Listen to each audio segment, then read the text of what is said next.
LabVIEW has so many advantages, and it just needs that opportunity to be put in the right environment. Welcome to the LabVIEW experiment. I am your host, Sam Taggart from SAS Workshops. In my 15 years of working with and training developers, I've had the opportunity to conduct a lot of experiments. Over here, we believe in embracing failure as the essential learning experience that it is. And what better way to learn than from other people's mistakes? In this podcast, I talk to industry experts, colleagues, and friends about their failures and how they have turned them into future successes. All right, I am here today with Dan Press, fairly recent LabVIEW Champion. It's only been a few years, right? Yeah. I think, yeah. And DQMH Trusted Advisor. I think you've been a DQMH Trusted Advisor longer than a LabVIEW Champion. That's true. Started first. But yeah, you and I have known each other for a little while now. Maybe a decade. I don't know. I don't remember when we first met, probably at one of the CLA summits many years ago. But we've done a few projects together that I found quite interesting. So at some point today, we should talk about those too.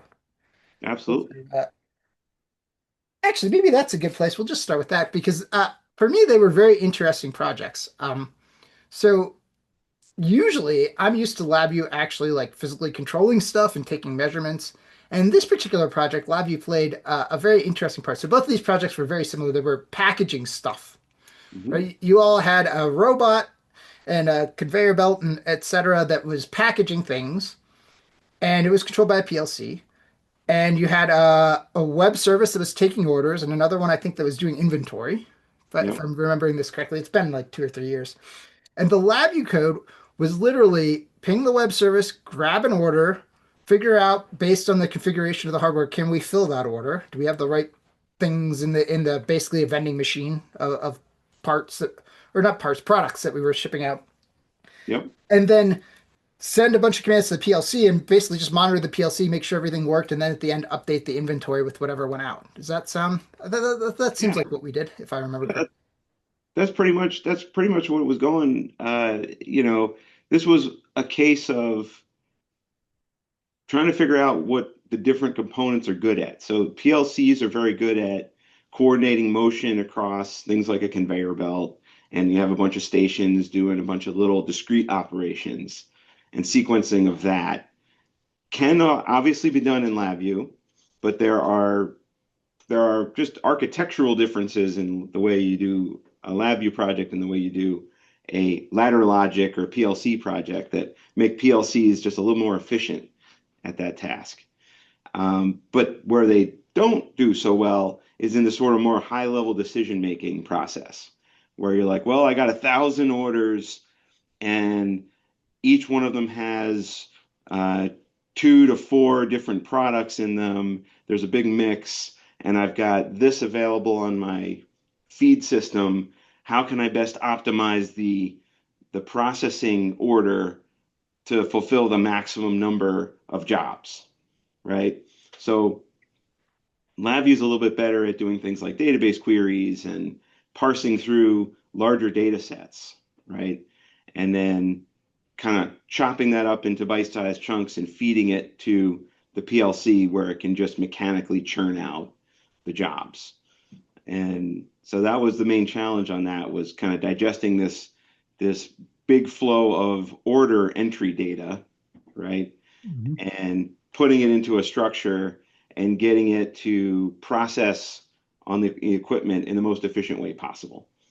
And it was doing everything from loading things into boxes to putting little pieces of literature in the boxes, then closing and sealing them, printing a packing list and applying it, and printing a shipping label and applying it, so that end to end, this thing was from an empty box to out the door, ready for the post office or the UPS or FedEx. And everything was being kind of supervised and directed by LabVIEW, executed by the PLC and the equipment that we built. And that machine is still running today. Putting out thousands of boxes a day is my understanding. Wow. Yeah, that's pretty cool. That project to me felt a lot more computer sciencey than most of my LabVIEW projects. There's a lot of not necessarily talking directly to hardware, but a lot of data manipulation. I learned a lot about web APIs and pulling down data and parsing JSON and doing database stuff. One of the interesting things I remember learning on that was using SQLite and storing stuff as JSON and manipulating it is quite a powerful technique.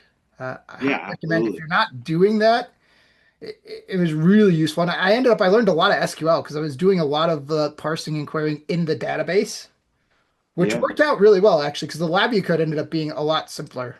So like I wrote a bunch of really complex views in the database in SQL, parsing the JSON and collaborate and just rearranging data, and yeah, it's pretty good.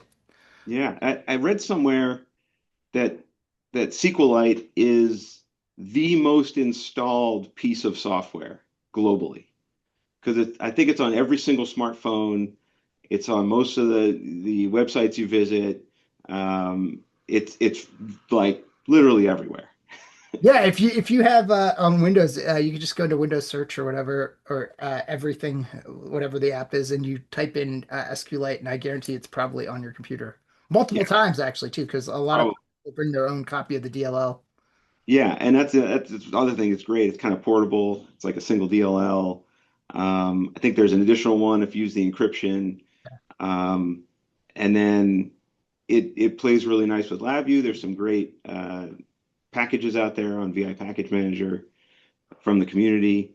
I think Dr. Powell's is the Yep. one we were using. Works really well, very stable, and now it's on just about every system we deploy. Yeah, the other thing I will say about that too, and Dr. Powell has some good presentations on this. I encourage people to learn a little bit more than just the basic SQL. Like basic SQL, insert, select, like that works. But the database engine is really powerful and really good at sorting stuff. Because what I see sometimes is people are like, oh, I'll do this giant query from the database and I'll get a bunch of rows, and then I'll go sort them all in LabVIEW and pull out the ones I want. And if you're doing that, you could probably do that way more efficiently in the database. And you know, if you've got a small data set, it doesn't matter. But if you've got thousands or millions of records, doing it in the database is going to be way faster, and it's going to make your LabVIEW code a little simpler if you take just a tiny bit of time and learn a little bit of SQL, I think. Yeah, and that project you're talking about was like a perfect example of that. Yeah. If we tried to bring it all in as just a clump of data and try and play with our array manipulation in LabVIEW, it would take a lot longer Yeah. than just a concise query to get just what we want. Yeah, and the other big thing too is the JSON stuff of like if you got something like in this case we were pulling down a web query that was this big JSON thing. And at first I was like, "Oh, I've got to create a table in the database for all this." And it was like, "No, just store the order number and all the JSON. And then you can parse all that in SQLite to pull, you know, basically you can use the fields of the JSON as columns and it all works and you don't have to do that extra manipulation step because it's kind of fragile. Because Yeah, you're, you know, the table columns depend on the data in the JSON, and maybe the web service gets updated and now it sends you new JSON, like slightly different. It adds something or whatever, and that can break things. So just yeah, throwing in the database as JSON and sorting it out later is actually quite powerful. yeah. It's very powerful, and Yeah. I'm seeing more and more of that used around.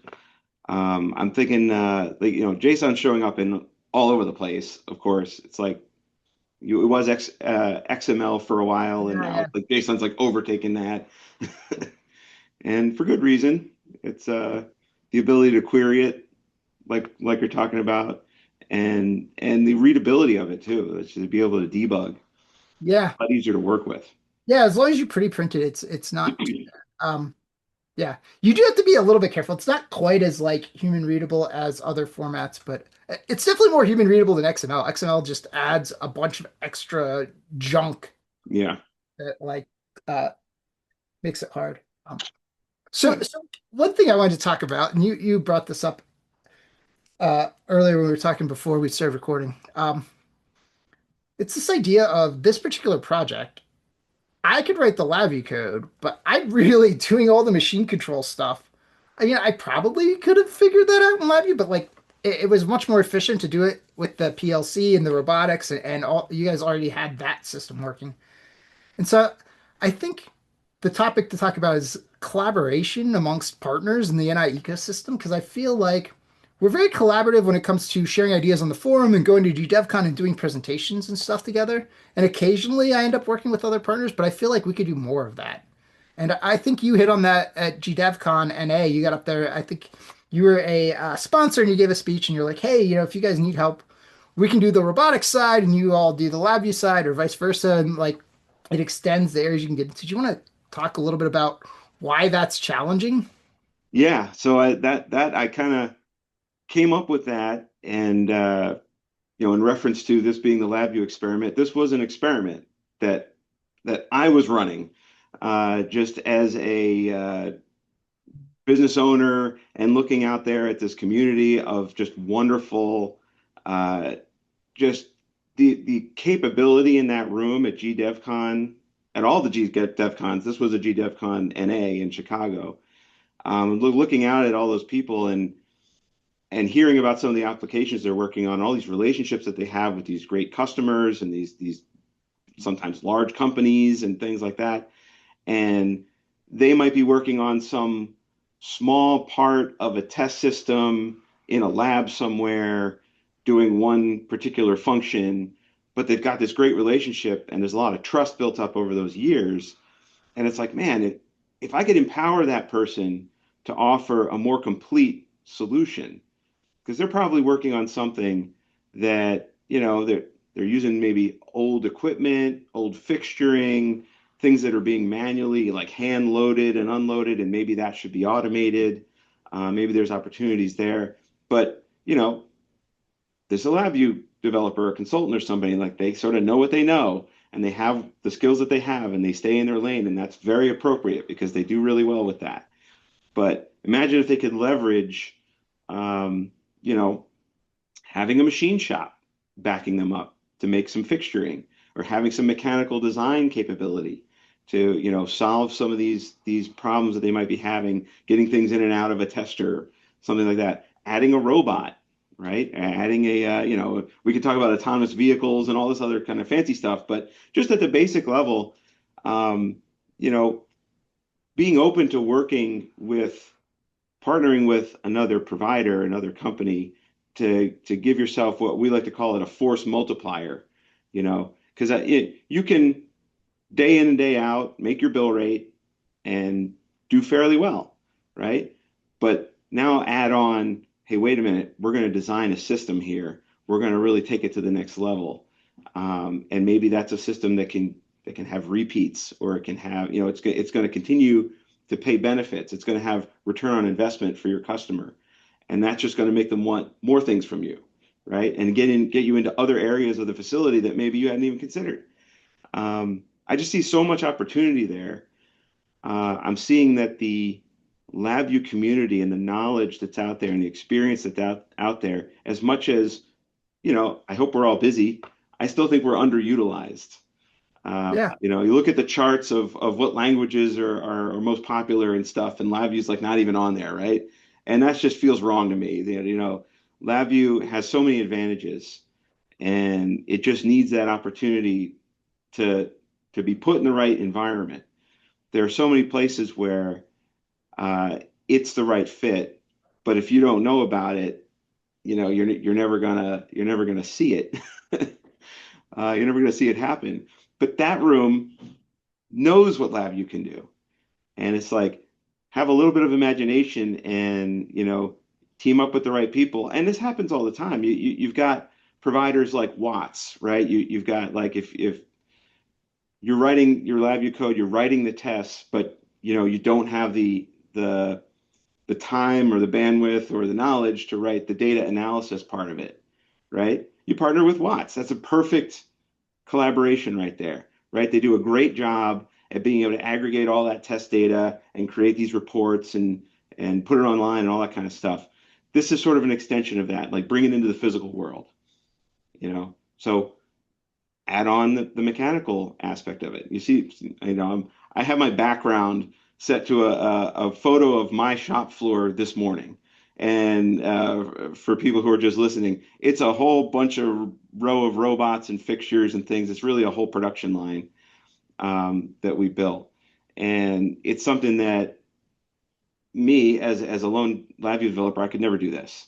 I need a Mhm. staff of mechanical engineers, controls engineers, people who understand how to do the electrical part of it, the safety part of it, the controls aspect of it, all the logic, right? To do something like this. So I have a whole staff of people.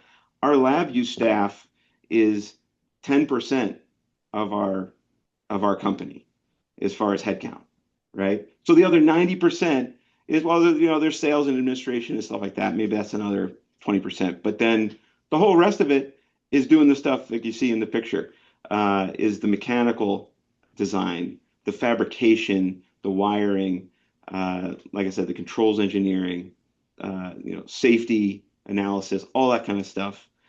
It requires a facility and a staff and insurance and all these kind of things. And um, if you're a LabVIEW developer out there and you think you might be able to use some of this, hit us up. We're happy to help. Yeah, I think yeah, I've had trouble myself too, like trying to like sell services and or collaborate with people in the LabVIEW community. I think part of it is some of us have this idea, and I know I had this idea for a while of like not never turning down work and like we feel like we have to do everything ourselves. And I feel like part of the wisdom of maturity, I guess, is being able to step back and say, okay, yeah, I could do that, but it would be better if somebody else did that. Kind of finding your own niche and being comfortable in it and being comfortable enough to turn down work or send it off to somebody else when like, I don't do a lot of real-time stuff. So if somebody wants some like, intense real-time or FPGA stuff, Hmm. sending it off to somebody else, maybe. And Yeah, it's always that fine line between like trying to expand my own capabilities, but also like knowing when like this is just better handed off to a different expert and partnering with them. yeah, and there's definitely a lot to be said for that. That's like one of the steps of like as your business matures is knowing when to say no to certain things, but it's also when to have those relationships and not just say no, but say, hey, you know what? I'm not the right person for that, but I know who really is.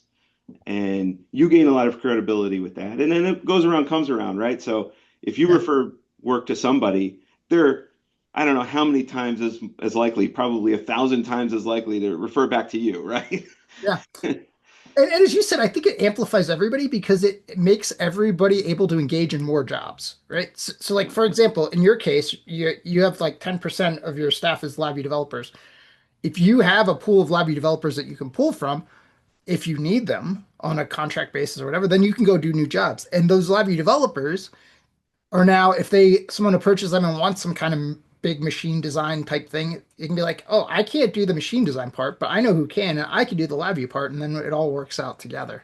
Exactly. Yeah. Yeah. And there's a lot of details. You got to work things out with contracts and things like that. But I mean that those are all solved problems. Yeah. There's always a way to work out something that everybody's comfortable with. Um, I know you like to talk a lot about, make sure you have your attorney draft your contract so you have something to Yeah. work with. So pretty much in this day and age, hopefully most of us have things like that. We have mutual non-disclosure agreements. We have all this fancy, lawyer Yeah. stuff. You understand the IP side of it, um, and set it up so we can get along.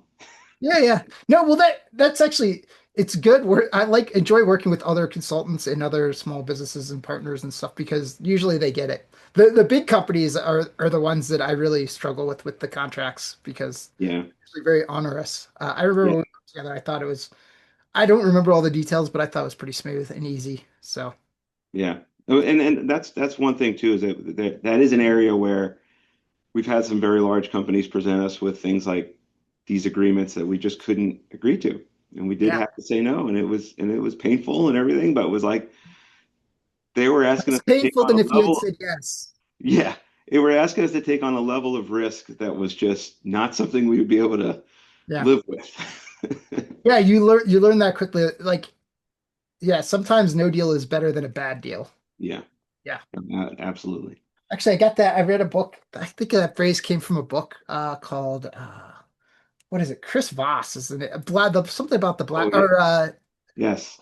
you've read that book too? Or Chris Boss, it was like never split the difference, I Never think. Split the Difference. Yeah, well, he runs a place called like the Black Swan Group or something, but they're all about Yeah, it. Yeah, that book is actually pretty good. I quite liked it. he's like a former hostage negotiator. Yeah. Talks about the power of like negotiating and finding common ground and all these. Excellent, excellent book. Yeah, yeah. I need to like go review it again and get better at that. But yeah, it was very good. Yeah. Highly recommend. So you're also a DQMH Trusted Advisor. Yeah. Talk, and you've done some stuff on their Delacorte test system, and well, actually, is it the Delacorte It, test it's or DQMH DQMH test? Yeah, okay, yeah, because I replaced the D with from Delacorte to DQMH now, and then Yeah. config. Yeah, you want to talk about those a little bit? Sure, sure. So that one came from a customer requirement. Customer said, we want to use DQMH and there needs to be a test sequencer. So what I do, I Google DQMH test sequencer, and lo and behold, there's a video of probably it was Fab talking about DTS, the DQMH test sequencer. It probably was the Delacorte test sequencer at the time. Uh, and then so I reached out to Fab and I said, what's this all about? How do I get a hold of this? I think I have a project where this could be a good fit. And then Fab told me all about the consortium and that at the time she was in the process of switching all the intellectual property from Delacorte to the DQMH consortium and sort of handing over the reins and having a board of directors and really making more of a community out of it. And that really interested me. We want to talk about collaboration and the community and everything like that. I thought that was a great idea. And then I got a hold of DTS itself. It was basically a template that was a sequencer, and it was kind of what I was looking for. It needed some massaging to get it to where I needed it to be to run on an actual tester in production. Um, so it was sort of designed as a quick way to get LabVIEW developers who are maybe not architects to just jump in and write a test step, and all they have to do is worry about like the execute VI, right? So Mhm. it's like just write the test logic here, and then the framework handles all the sequencing and the gathering of results and reporting and all that kind of stuff, which is great. So it's kind of like test stand in that respect, right? But it's Test so stand much light. more test stand light, yeah. It's a good way to put it. Well, test stand's Um, very heavy, so. yeah, test stand's got a lot. I mean, and it's another thing, the right tool for the right job. And I'm looking at the tests I was looking to implement on some of the new work, and it was not a whole long list of tests, and it didn't have a lot of branching and decision making. It was kind of just, hey, check this, then move on and check that, and then repeat this, and then, you know, was the voltage good or something like that. It wasn't all that sophisticated, but it did need a sequencer and it did need the reporting side of it and the ability to go in and change limits and things like that. So DTS was a great fit. I started getting involved, and then I started adding features to it, and I started talking to the Fab and the group about here are some of the things that I added. And I found out about the Trusted Advisors program, and I'm like, you know what? This is something that I feel like is a good opportunity for us to get involved in the community and try and get these things in the hands of more people. So we signed up to be a trusted advisor, and that was now like 4 or 5 years ago. Mhm. Um, and I got to interact with you more, and I got to interact with Fab and Matthias and Olivier and and Jorg and all those guys. And I found out that it's an international thing. It's all over the world.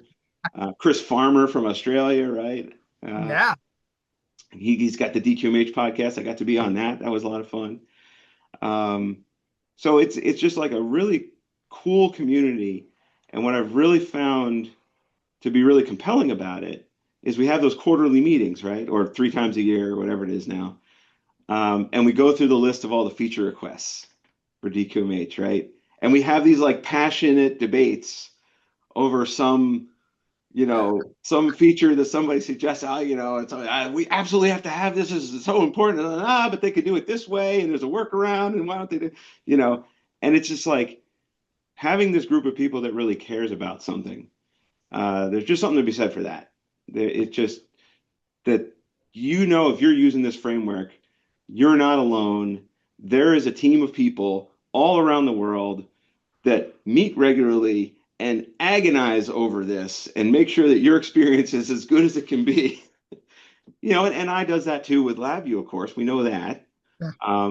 But they're sort of in the fortress. They're the vendor and everything. They've done really a better job in recent years of getting reach out to the community. You know, credit to Eli and Eric and everybody. Um, but it's something to be said for this came from the community, right? Hmm. QMH is from the community. Um, and you know, it's a really neat example of that happening. And to be able to have something that's out there that's actively being developed and it's, you know, going through new versions and stuff like that. Really exciting. You know, I'm Yeah. always looking for new ways to deploy it and things like that. Um, and I'm not like exclusive to this one framework, although there are a lot of advantages to it. I have used Actor Framework. I don't want to say anything negative about Actor Framework. Uh, you know, it's actually from a computer science standpoint a much more appropriate sort of thing. It's got a lot of advantages. Um, what I like about DQMH, of course, is that you know everything comes with a tester, and you always have that sort of it's like a nice security blanket you can always fall back on. You can always test my stuff, um, and then it's that community. It's that there's a group that's there. If you really need the help, you can reach out. People are very responsive. Everybody wants everybody to be successful. Um, and you kind of need that when you're working on these projects. Sometimes working on a project, you can feel kind of lonely. You Yeah. can feel like I'm the first person to ever do this. How can this be? But then if you reach out, you find out other people are kind of dealing with the same struggles. It's empowering. Yeah. I will talk a little bit about the actor for TQH thing. You don't have to say anything bad. I'm not going to say anything too bad about it either. But I will say that the thing I like about the DQMH is that it seems more approachable. So to your point, I feel like the DQMH is more grounded in like just low level developers, just kind of getting them started, and Actor Framework is much more computer sciencey based. Uh, Yeah, And DQMH, I think, has a better community and a better set of tools. Although Actor Framework is getting better. They have the Actor Framework Guild that Alan started, and they have some tools there as well. So yeah, and I'm really happy to see that, and they've made a lot of progress. yeah. They got a lot of cool. I like Bowser the browser and all that Yeah. kind of stuff. And I think NI has now open sourced that. I haven't been following that a whole lot, but I think there is an open, like it used to ship with LabVIEW, and now it's like there is a way to install it as a separate package or something now and manage it through I via. know there's an active effort around that. Yeah. Yeah, yeah, I think they've made some progress. I'm kind of like on that forum, and I kind of pay attention to it. They have a Discord, but I don't really follow it as well as I should because honestly, I only use it when I inherit stuff at the moment. So um, yeah, it's interesting. Alan and I put in a presentation for GDevCon NA, and I don't remember. We just did the selection process. I don't remember if it made it or not, but it was something about how to integrate actor framework into existing code. And I think that is actually one of the places where I think DQH shines. Is Mhm. if somebody hands me a big ball of mud, a big giant code base, and it doesn't even have to be a bad code base, but just it's not using DQMH or actor framework. It's very easy to drop a DQMH module in there and drop some stuff in there. And Yeah. active framework has some challenges with that. So, but Alan was going to do a presentation on how to solve some of those challenges. So I'm sure if he doesn't do it at GFCon, he'll do it somewhere else. So Yeah. I always kudos. enjoy Alan's presentations. He's a very capable presenter for sure. Yeah, he's a very good presenter. He's charismatic. He gets people's interest and he picks good topics. And you know, I will say his topics tend to be actor framework focused, but there's usually something in there even if you're not an actor framework person. So and he does try to bring the computer science side of things, which I do think we miss sometimes Yeah. in LabVIEW. Like there is a practical side to LabVIEW, but there's also like the problems that we're solving are computer science problems that other people have solved, and I feel like we don't take advantage of that enough. Yeah. Sometimes. There definitely is. Well, one of the so it's kind of this double-edged sword. One of the really powerful things about LabVIEW is that it gives engineers like myself, like you, right, this ability to reach into this digital world that I guess would have been restricted to purely computer science type Mhm.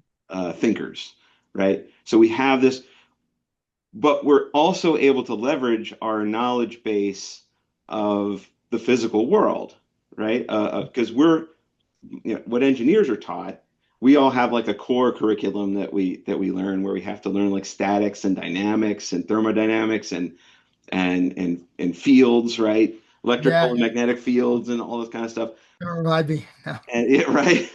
But the computer science people don't really get that, but what they get is data structures and discrete math and you know Algorithms and like algorithms and this kind of and stuff. stuff So and all. they so yeah, there are complementary strengths there, right? So it's like yes, we can definitely leverage that world better, and we should, and it is moving in that direction when you see some of the new developments, right, in LabVIEW. They're trying to bring that in. Um, but it's just like it's a way for us to really engage. I mean, when I fell in love with LabVIEW, right, I was an undergraduate, and LabVIEW allowed me as an undergraduate working in independent research in a lab to implement a piece of instrumentation um, that won the lab the ability to get more grant money, to have patents, all this kind of stuff. And I'm an undergraduate engineer. I could not have done anything like that if I didn't have LabVIEW. If I was writing that thing in C++, I'd be worried about my data structures and my memory management and my this and Yeah, my that. In LabVIEW, I was able to focus on the instrument itself, what we were building. And we were building something that had motion, vision. This was in 1995, 96, 97. We had GPIB communication with a power supply, and we had circuitry, and we had all this kind of stuff.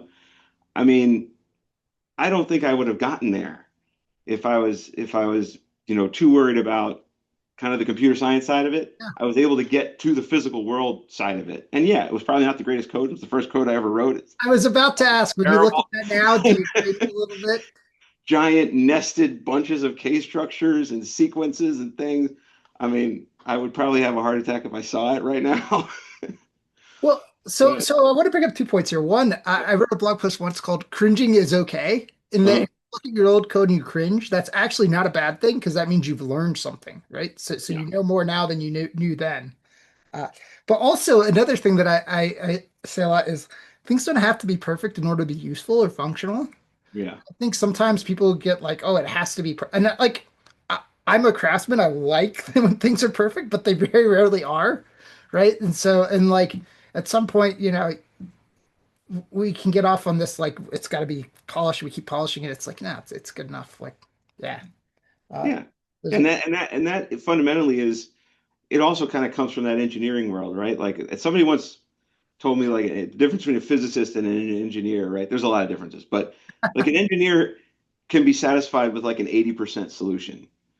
Like it's about optimizing your variables, right? It's like you're trying to minimize cost, you're trying to minimize amount of time spent, but you're trying to maximize output. And so you get something that's like it pretty much solves the problem and it's good enough. It's the art of knowing what good enough is, yeah, right? That's really where the engineering yeah. comes in. A physicist is like, no, it has to be absolutely perfect. I have to be able to prove it. It's a theorem. Uh, you're looking for the truth in the universe. Yeah. The engineer is like looking for the statistical balance of all these forces, right? Well, this is something I think about because we interact a lot, and I put it a little broader, like engineer versus scientist. What's the difference? And I think of scientists as the goal is the pursuit of knowledge. They want to learn new things. They want to understand how everything works.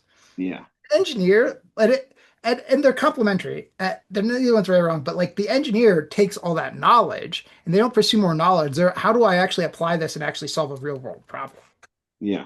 right? And the You goals are really need both sides. You have to yeah. have that. Well, engineers Right? need the knowledge, but the knowledge isn't really useful unless you apply it.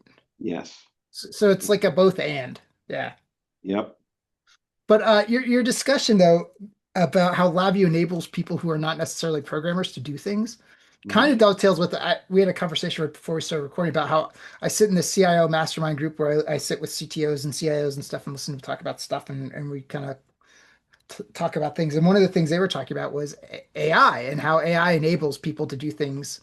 And the topic of discussion was around shadow IT. So that these people are CTOs or CIOs, and they have all these people underneath them who are not programmers, who are now suddenly, because of AI, they have the ability to create programs Yeah. and that's great. They want to encourage them to do things that they wouldn't normally be able to do, right? And contribute.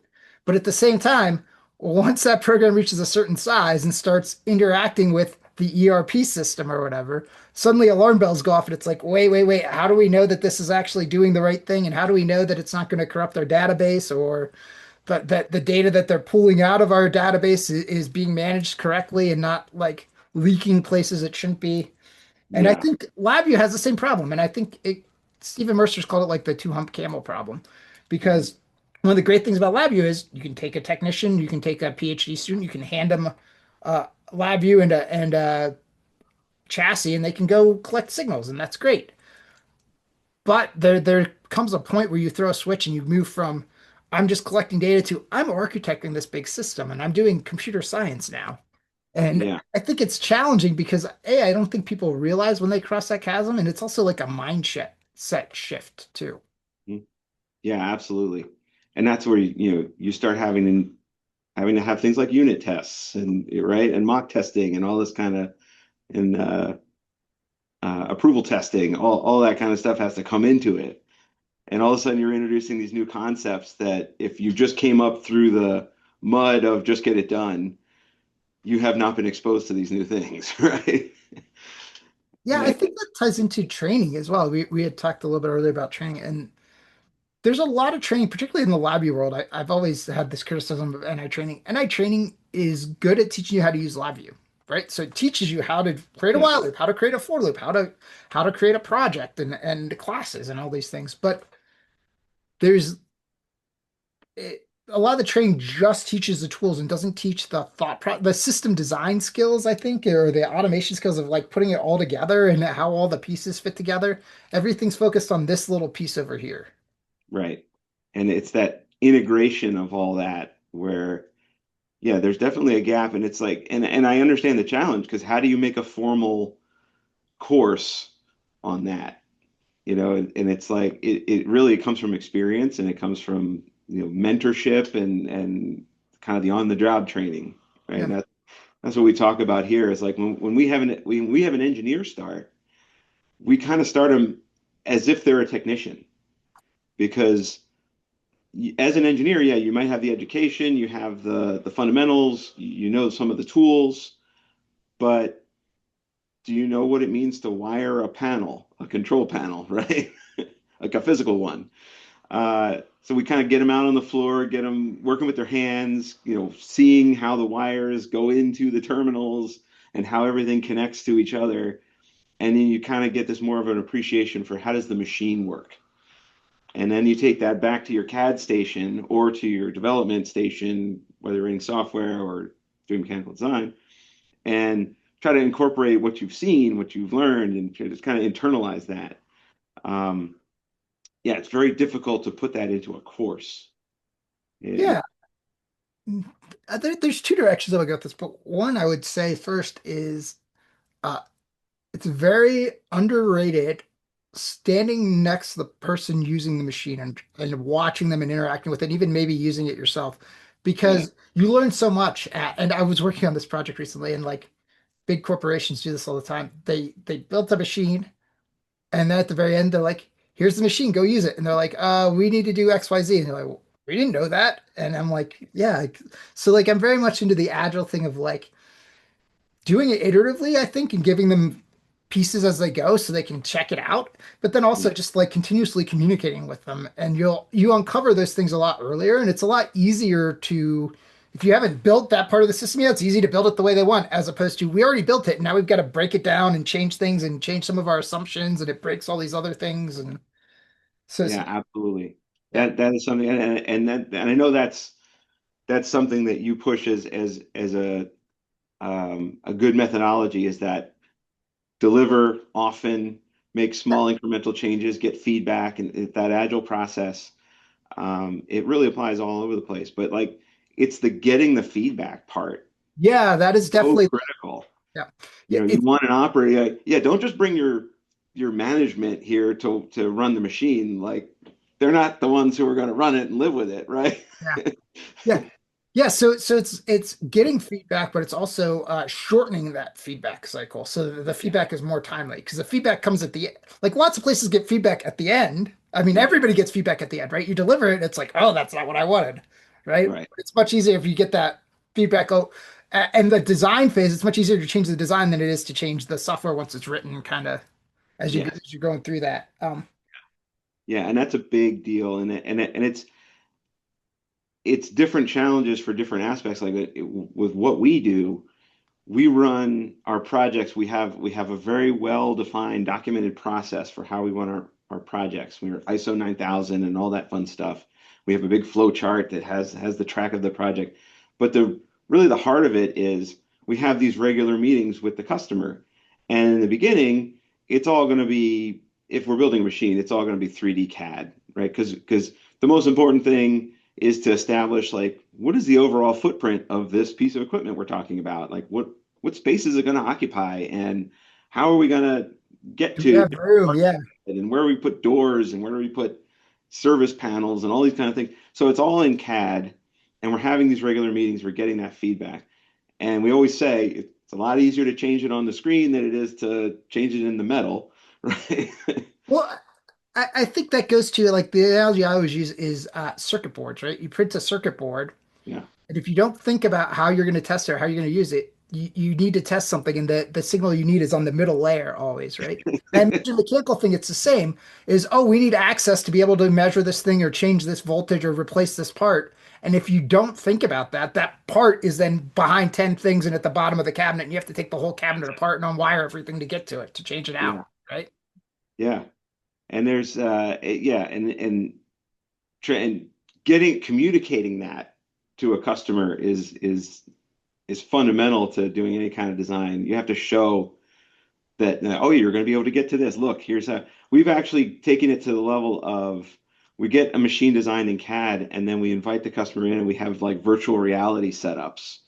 Or we fly there with a laptop and some goggles and we go and we say, okay, this is how your machine's going to look. And they actually walk through the line and walk around the machine and look into panels and stuff just to get answers to those things of like, what do you think you're going to need to touch here? You know, that maybe we accidentally hit it behind something and we gotta expose it. We don't want any of that middle layer. You needed a test point, you didn't put one problem. Yeah. Right? Yeah, is that like a digital twin type kind of Yeah, idea? digital twin type stuff. Yeah, absolutely. Yeah, people throw That's that just on the physical yeah. kind of layer. Then we get into the software. We start going. We start doing mock screenshots and different layouts and stuff like that. And sometimes that sparks things like, hey, I really would love a button to do this. Or how come it takes 6 clicks to get to that feature? I need that right in front. Yeah. So getting that feedback, it's incredibly valuable. Yeah, But and it actually even it after makes you do all that, you get to like a final runoff, and there's still a list of 20 things that they came up with. Um, but the yeah. good news is most of that's in software, and you can iterate that pretty quick. Yeah, that iterative process actually makes the entire end product better though, because it jogs as they're seeing it, they jogs them and they come up with ideas that they might not have come up with otherwise, right? Like they Yeah, could have done the requirements at the beginning, you hand it to them at the end, and you met all the requirements. But by doing it iteratively, the requirements kind of change as you go along, and you end up with something better than if you'd just done the single pass. yeah, absolutely. It does create a challenge on how you have fixed price versus hourly and all this kind of stuff. We try to do fixed price as much as we can. Um, but every now and then you bump up against that. Oh, this is a scope change. You've now stepped outside the box. Yeah, the fixed Yeah, price that's what change orders are for, Yeah, the fixed price hourly debate is always an ongoing thing. I'm a big fan of just value pricing, but that's Yeah, hard. And yeah, yeah, but actually, I think we did that on our project, though. I think I just charged you like weekly a certain yeah, rate correctly, and yeah, that worked out well. Because then, like, if things change, it's just okay. Well, we're just extending it. We don't really have to negotiate over anything other than that. Just like, oh, we yeah, added a requirement. Okay, which yeah. is a There's nice always thing about a yeah natural tension there, and sometimes it's the dollars are like the real important thing, and sometimes it's just the time. It's like we got to hit a schedule. schedule. Yeah, This customer's getting antsy. We got to get. And it's like, well, you got to spend the time. You got to get it right. Yeah, yeah, it costs one or the other for sure, either way. Yeah, and there's a phrase I always like to use, something like, you can do anything you want as long as you're willing to spend the time and money to do it. And of Exactly. course it's physically possible. But like Yeah. the customer's like, well, can we do that? And I'm like, well, sure, we could do that. Do you want to spend X number of hours and money? And they're like, oh, well, maybe not. And so like, oh yeah, that's a no-brainer. So It's always an optimization problem. It's always trying to yeah. juggle all those variables, right? Oh, the other thing I will remember is I forget what we were talking about. And I used the word just, and you're like, I just don't use that word. Funny, but talk about that because I think that's another thing worth mentioning I, here. I'm trying to remember my source material on that, or something I read, or a video I saw, or a podcast, or something. But it stuck with me. The point was almost every use of the word just is negative. It's like it's this. It's either insulting or it's diminishing. It's in some way. When you say, "Well, it's just another couple of this," it's like, well, okay, but what are you really asking me to do? You're asking me to spend more time. You're asking Yeah, me to go into something, and that's creating risk and things that I need to now test or whatever. Just is like I try to expunge it from my vocabulary. If I find myself saying it, and I'm sure I've said it multiple times in the last hour, uh, I try to really stop myself and say, wait, is there another way I can phrase this that's a more yeah, clear explanation of what I'm looking for here? Uh, yeah, because it's almost always like you're diminishing someone else's either their value or their emotional state, right? It just there it is. See, it just yeah, yeah. it's no. Well, I think the context it came up was something like, "Oh yeah," I was like, "Oh, that'll just take 2 hours." You're like, "No, don't say that." Like, right? Because like as soon as you Never. say that, you're like discounting the work, and like it's more than likely going to take longer than that. And Exactly. Yeah. Yeah. like you're trying to sell it as like, oh, it's only 2 hours of work, but it's actually probably more. The Yeah. other one, that the word that I've picked up on using a lot is the word but. And I used to listen to this talk radio thing that I said everything before but is BS, which I thought, but like Yeah. I think when you use the word but, it like presents this like dichotomy of like one or the other, and replacing it with and I think helps a lot. Yes. I've heard that one, and I try to do that because we're taught that you never want to start out with some criticism, right? You always want to kind of have something positive, something to You do the show that. sandwich. Yeah, the data say you want to show you're not a monster, you're not looking to cut anybody down. So you want to say something nice. Uh, and you Yeah, also yeah, want to get across something that you're concerned about, yeah. right? So Yeah, yeah, and comes off much better than but. Yeah. That like criticism sandwich, I don't know. I feel like people see that coming. Sometimes I feel like the best way is just to be there's just but is to be honest. yeah, Just like, hey, this is the way it is. Like, I appreciate all the things you're doing, yeah. and at the same thing is causing problems over here. Let's fix that. Right? Well, But this is another but example of yeah, what of the strengths and weaknesses of what we're taught coming up through like a technical education and background, talking about engineering and stuff like that. We're probably not exposed to the human factor as much as we should be. yeah. And this is what we're talking about, right? Use of language and structuring and trying to, and you ultimately you're interacting with other humans, be a human, right? We're not robots. We work with robots. Well, also, I feel like engineers also sometimes have this black or white view of things, like it's either right or wrong, and so there's a lot of gray areas, and like, but it's weird, right? Because as engineers, we're taught like engineering questions when they get a question on a test, there's usually a right or wrong answer. But engineering in practice, there is no right or wrong answer because it's always about trade-offs, right? Yes, Everything's a gray area, so the it's kind of balance. this weird dichotomy, I think, Absolutely. going on in our heads. Yeah. Let's talk about some interesting new technology stuff that you've been working with. You mentioned MQTT. I hear that a lot. Yeah. So MQTT stands for Message Queuing Telemetry Transport. And it's basically it's one of those IoT things, so Internet of Things. It's a way to basically get messages from one place to another. It's designed to be kind of lightweight and run on um, even like unreliable networks. So it's going to be tolerant of things like disconnect, reconnect.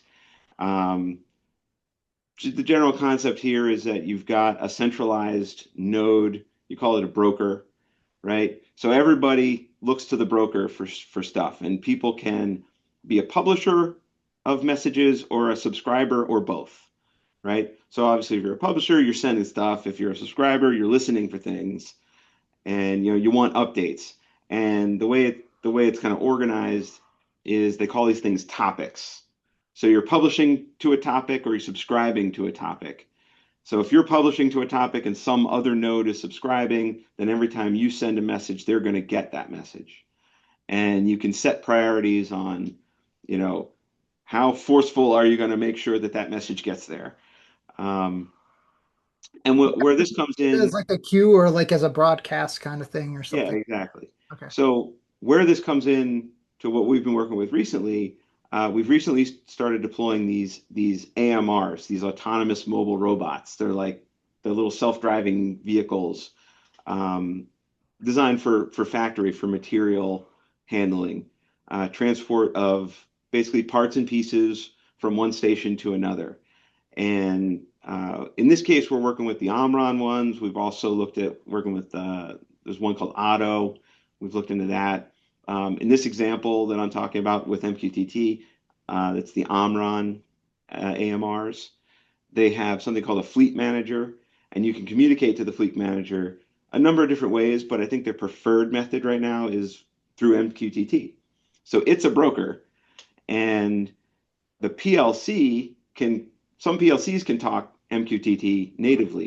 Cool. Um, some PLCs, they have to use third-party tools and things like that. Well, in our case, we have LabVIEW. LabVIEW is our tool in our toolbox, right? So what we do have PLCs on this line. Um, our PLC developers were like, hey, um, Omron, this Omron AMR system likes to be communicated with over MQTT. Is that something LabVIEW can do? And I said, that is certainly something LabVIEW can do. There are packages out there. If you look at VI Package Manager, there's one from a company called Wireflow that works Mhm. really well. That is a licensed one. It's got some nicely polished features. Then there's Francois Normandin's toolkits where he did the test-driven design. So he read the MQTT spec, and for every item in the spec, he created a test. And he just kept developing until all the tests would pass. It was a Very great example of test-driven development, right? Um, so you can download that one. That's like the LabVIEW open source project. Um, and we got that one working with the Omron, so that is possible. You can do that. Um, and yeah, it works really well. So basically, each one of our autonomous vehicles has its own topic and can report status on that. And you can publish to the topic to send commands. So you can teach the AMRs where certain locations are, and then you can publish a command to say go to this location, and then it will respond to you subscribe to their status, and they will update their status and say like I'm in transit or I've arrived and I'm parked, or maybe hey I need to charge, and they'll go ahead and take themselves over to a charging port and say I'm charging. Um, so this gives you clues as to like which one of these AMRs you should be commanding. Now, this is in our particular use case. A lot of times, the more common use is you depend on the fleet manager itself for that, and you give more generic commands. You don't command the individual AMRs. You say, I just need this moved from point A to point B, and the fleet manager can figure out which vehicle is most appropriate. For our use case, we're moving serialized um, product, right, from one place to another. And because we are tracking that, we care about which vehicle it's on. So we have to command the individual vehicles. But all that flows through MQTT. So we're basically taking a cue from the PLC, which we're monitoring in our LabVIEW application, and then we're generating messages on the MQTT side to the AMR Fleet Manager. And then we're also interpreting the status messages and then mapping that back to registers in the PLC so that the PLC sequencer knows where things are and can come up with the next command to move So stuff. this could almost like be an add-on to the system that we built, where like it pulls out a box at the end, and the PLC says there's a box ready, come pick it up. The Yeah. robot gets there, it moves, and then the PLC says, "All right, I'm ready for the next box. Do the next Yeah. box." Yeah. Yeah. And that's the perfect, that's pretty much the types of things that we're talking about these days with our customers is saying, this technology has finally arrived at the point where it's usable enough, reliable enough, and it has all the safety standards around it, and it's been certified by enough different bodies out there that we can deploy these things safely in factories and it's practical. So yeah, exactly. Like coming off of a packaging line, well, okay, your packaging line probably isn't on your loading dock, right? So you got to get the product that now has a shipping label on it to Use the the actual correct loading loading dock. dock, right? Because you might have Yeah, multiple days. right. Or put it in a bin that's right next to the loading dock so that when the truck shows up, it can, this is the perfect application for that. Exactly those types of things. And even just getting like sub-assemblies as something's being built, you want to bring in sub-assemblies from one area of a factory to where it's coming together on the final assembly, right? Mhm. So you can have these little things scurrying around, and factories are going to start to get really interesting looking with all these little things running around. Some people are getting like dedicated lanes, kind of, like I have a bike lane on the road. They have little AMR lanes painted on their floors Mhm. for these autonomous robots to stay out of everybody's way. But they do a pretty good job of avoiding people. They have LiDAR and ultrasonic scanners and all this kind of stuff. And we did a lot of testing of trying to jump in front of one and does it stop? It pretty much is pretty maneuverable and it can get around you very effectively, or it just stops and waits for you to get out of the way. Yeah. I know, I always have mixed feelings about like automation taking away people's jobs, but in that case, like I realize that's like a low skilled job just carrying boxes around, but like, that's not humans are capable of so much more than just carrying boxes around, Like Yeah. so like yeah, it's an Yeah. interesting. So now you're going to see the rise of the humanoid robots, right? You're starting to see those things. I think that's still a ways off. Um, my partner, Steve, just went to Fanuc Robotics annual integrators conference. They actually held it in Miami, which is not far from here. We're in Fort Lauderdale. And they were talking a lot about these humanoid robots and Fanuc's take on it, because they're the industrial robot builder, was a little bit like, yeah, you see these people up there with these humanoid robots standing behind them, but those aren't really in many factories. You know what's in every factory? Are robots, these big yellow ones that are welding things and moving stuff around. But all the hype is around the humanoids. But then some of the other speakers from A3, which is an automation association, got up and said, yeah, but these things are actively being developed, and there's like dozens of companies all around the world really working on this. So you're going to start seeing these things. Humanoid robots are actually going to be, you know, doing this stuff. I think it's, like I said, I think it's a little ways out, but the investments are being made, so it's going to happen. I have interesting feelings about that. Part of it, I feel like the focus on humanoid robots, part of it is hubris, I think, Yeah, on our part, to think that like we are the best designed things out there to do everything. And it's yeah, like, like humans are designed to be like all purpose and do all kinds of things. But if you're designing a robot for a specific purpose, you know, like your robots that are moving stuff around, they probably have four wheels and they look like a car, like like yeah. they're a certain shape because that's very efficient. Having humanoid robot walking around carrying things is probably not as efficient as having a wheeled robot with four Right. wheels, like right? Like Yeah, I so, agree. Well, yeah. So the AMRs are those are more like just carts. They're wheels. They're. But I think where the humanoid robots are coming from is that we've designed our world yeah, so they're the optimized way for we're interact shaped. with the world. Yeah. So we're gonna make a thing shaped like us that does the stuff that we do. That's Yeah, where. like, oh, the door's got a door handle, so we need to like have a thing that can grasp the door handle and turn it. Versus we could just have it communicate with the door and say, open, door Yeah, open, goes through, yeah, right? Like, yeah, exactly. it's interesting. Well, also, I think. with the AI thing and some of this, I think people are just lonely, and I think like they have this like want for companionship or something. I don't know. It's There is you that. I think know about there's. like the whole AI psychosis thing of people like telling AI their deepest, darkest secrets and all this stuff, and it's like, yeah, like Everything go is a touch grass, go talk to real people. But maybe yeah, that's yeah. It's a. I know, and I've heard a lot of opinions on that, and I do think that there can be some real harm done, if especially if to with younger aged people having like these so-called synthetic relationships, right? There probably should be some policy around age gating the synthetic relationships. That you need a little bit more of a developed brain to separate reality from yeah. the There are a whole bunch of cases out there of like people committing suicide after talking to him and stuff, and yeah.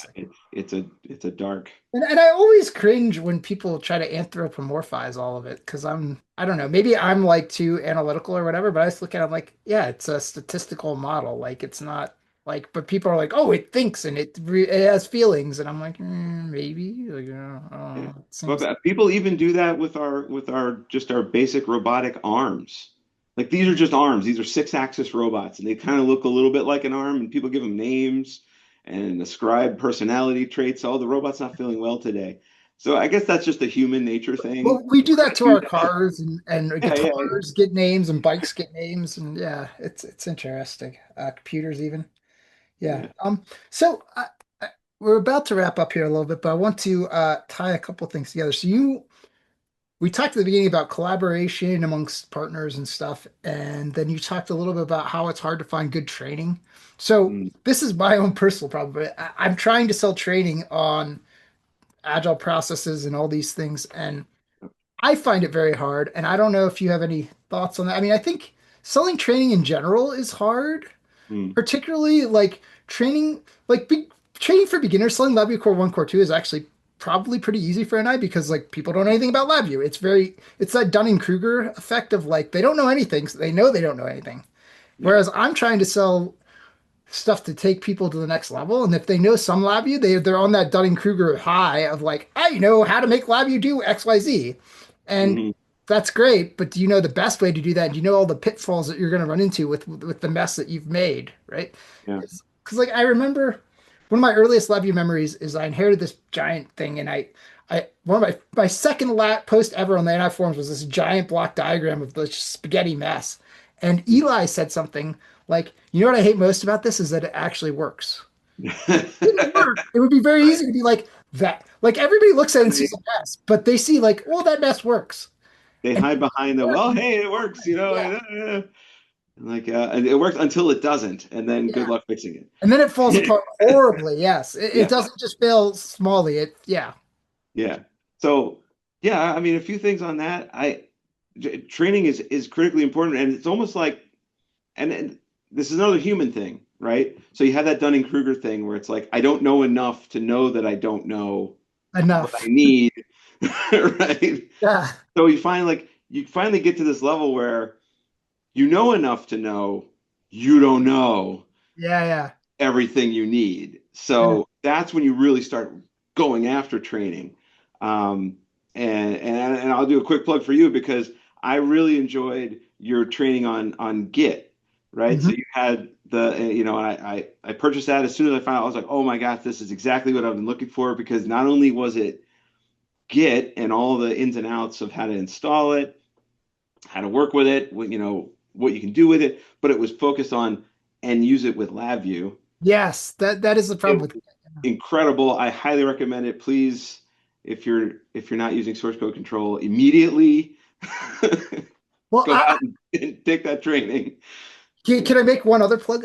Yeah. John, who's in India, he had an idea for a training. We're going to do a training at GDevCon NA, and it's on Get. It's not the beginner course. It's the problems that he's run into that are difficult to solve. So like issues like, I made a bunch of commits and now I'm working for something. They're like, oh, you have to add a tag for the issue to each one of those commits. Like, how do I do that? Or, Yeah. oh, I'm working in this branch, but I really should have been working in that branch. How do I move everything over? Or like, I made a bunch of commits and they want just the pull request to be one commit. How do I shrink all those into one? And things like that that Yeah. are or I made a mistake and I accidentally committed like a secret that I shouldn't have, or I accidentally committed an executable or something that's huge, and now my repository is like gigantic. Yes. Yeah. I read a post recently from a developer who had just discovered like the staging. He's Hmm. like, this has revolutionized my whole workflow. Like, oh my God, I didn't realize I didn't have to commit every file I Everything. changed all Yeah. at once. You know? Yeah, yeah. There's a lot of little tips and tricks. Like, Yeah. and that's the title of that course that I have that you refer to is using Git effectively. Because there's using Git and then there's being effective with it. Because I feel like oftentimes people like they memorize one or two commands and that's it. And Mhm. and there's kind of two different philosophies here. One philosophy is like I only use this occasionally. I want the tool to disappear. I don't want to think about it or whatever. And that's good to a point when it works, but then you Yeah. got to go troubleshoot it. My point of view is kind of different in that this is a tool I use every day, multiple times per day. Like I make a commit every 2 or 3 minutes or 5 minutes or something. Yeah. It pays to invest some time and learn how it works so that you can use it effectively and get those. And yeah, okay, like some little tweaks maybe don't make a big difference in the big picture, but if you're doing it all the time, it makes a big difference to me. Yeah. That's kind of my philosophy on that whole. It's a tool, just like Yeah. any other tool. Get good at using it, and it's gonna pay you back. Yeah, yeah. That's kind of my philosophy around that. So like, I mean, and I don't think you need to know everything about how Git does stuff. Like some stuff you can just let it go, do it in the background. It's like it's okay. Mhm. But the closer you get to where you interface with it, the more you understand that thing. Like understanding just like the level below, I think is really useful. Yeah. Yeah, No, cool. for All right, we should talk about something else. So I had an interesting experience. I was doing some work for you on one of these projects that we talked about, and so it was like, "Oh, we're taking next week off." I was like, "Really? Oh, is that a holiday?" It's like, "No, it's lobster season." So yeah. about That's, lobster because that that's a holiday, at least here in South it's a big Florida. deal, and I should know about it. Apparently, in South Florida, that is a very big deal. Yes. So we have it's still lobster season. So in Florida we have what they call they're like Caribbean spiny lobsters, right? They don't have claws like the New England lobsters do. But they do have tails and they're very tasty. And they propagate pretty readily on our reefs around here. So there's a season that opens up in August and runs through March. Um, and then we have the special time that I was talking about back then was, I think it's in July. There's a couple of days where it's like they call it mini season. It's a Wednesday and a Thursday, I think, and it's for recreational only, not commercial fishermen. It's only open for recreational. So these are like scuba divers and snorkelers and stuff. And it's a temporary little, they call it the mini season. And yeah, it's like a holiday down here. Everybody's got to get out on the boat and try and get their lobsters and catch their limit and all this kind of stuff. And it can be a lot of fun. Um, trying to find these things. These things like they like to hide down the little holes in the reefs and everything. And you got to have a flashlight and you got to get in there with a snare. And there's a technique to catch them and stuff. And my partner Steve has a boat, so that's the best kind of boat to have is when your friend has a boat. Any Yeah, excuse to get they on said, the boat. like the best day of your life is the day you buy it. The second best is the day you sell it, or something. Exactly. Yeah. But he's a true believer. He's an actual fisherman. He makes very good use of his boat. And um, yeah, mini season, you'll find him and probably some of us here in the office out there exploring the reefs, looking for these lobster, and they're really tasty. Are they shallow enough that you can go snorkeling and get to them too? Yeah, typically that's like down in the Keys, in the Florida Keys. There are places where it's definitely shallow enough you can just snorkel and see them and just kind of dunk down and get them. Around us, we're a little bit further north up here. Our reefs are a little deeper, Uh, so it's possible to do it snorkeling, but on some of the yeah, deeper reefs, you big really got to lots. have tanks. Yeah. Yeah. My other question is, do you do much like recreational diving, or is diving just Oh like yeah. okay? Yeah, I mean, we're very spoiled here. I like to say, in that we have some really gorgeous. People hear about like the Great Barrier Reef in Australia and all this kind of stuff, but like our reefs right here off the coast of Florida are incredible. Um, anytime you go down, just the amazing array of life that you see, all the different fish and things like eels and sea turtles and the reef itself, it's incredible. And sometimes it's just really nice. And what you collect is, now you can bring cameras and stuff. You can take pictures of things. It's a lot of fun. You can bring a GoPro. We do that. But sometimes it's just you come up on the boat and you tell stories about what you saw. You're like, oh my God, I saw a shark. Oh, I saw an eel. I saw a Goliath grouper. We got these grouper fish that are like the size of cars, and they're protected. Uh, Um, and people kind of know where they hang out. They have names. You can go down to a certain wreck, and there's this one Goliath that's usually hanging out somewhere, and you can see them. And yeah, it's just a lot of fun. It's definitely an advantage of living in this area. yeah, I remember living in Pittsburgh. I got scuba certified and we dove in the quarry, and it was not all that exciting. Oh yeah. Every time we have somebody come down and they tell some horror story about, yeah, I was certified in this lake and I couldn't see my hand in front of my face and it was cold and dark and everything. Oh, we were No, really, it was really sunny. We had like 70-foot visibility and I remember going snorkeling a few places. I went in Hawaii, and I remember you mentioned eels. I remember I was swimming back and somehow I got stuck in this like riptide or something. I was paddling, I wasn't going anywhere, and there's a giant eel there, and it was like slowly coming out. I was like, I was like, it was big and it had nasty, sharp-looking teeth. I did not yeah, want to stick around and mess with it. But yeah.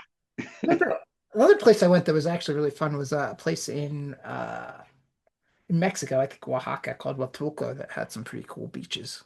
But Oh yeah. yeah, cool.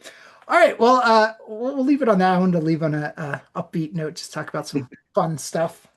Thanks a lot, Dan, for talking to us, and we'll leave some contact information on the show notes so people can get a hold of you. And they'll probably see you at GDEFCON NA. You come into that in Chicago. Oh yeah, yeah, of course. This is this year it's like an alignment. Like I'm 50, LabVIEW's 40. I've been using LabVIEW for 30 years. Cool. It's an incredible time. It's going to be a lot of fun hearing everybody's stories about, the 40th year of LabVIEW. I know you're collecting Yes, stories. you're going to be at NI Connect then too, I imagine. Yeah, I'm excited to hear some people's recollections of how they started using LabVIEW, how they fell in love with it, what they're using it for. Um, it's going to be a great year. Yeah, I just had the realization of coming up on 19 years almost. So yeah, that's almost half of LabVIEW's life, I guess. Yeah, absolutely. Wow. Crazy times. All right, well, thank you. That's it for today's episode of the LabVIEW Experiment. Thanks for listening. If you have any comments or questions, head over to thelabviewexperiment.com and drop me a note. And don't forget to subscribe to the podcast and follow us on Twitter and Instagram at the LV Experiment.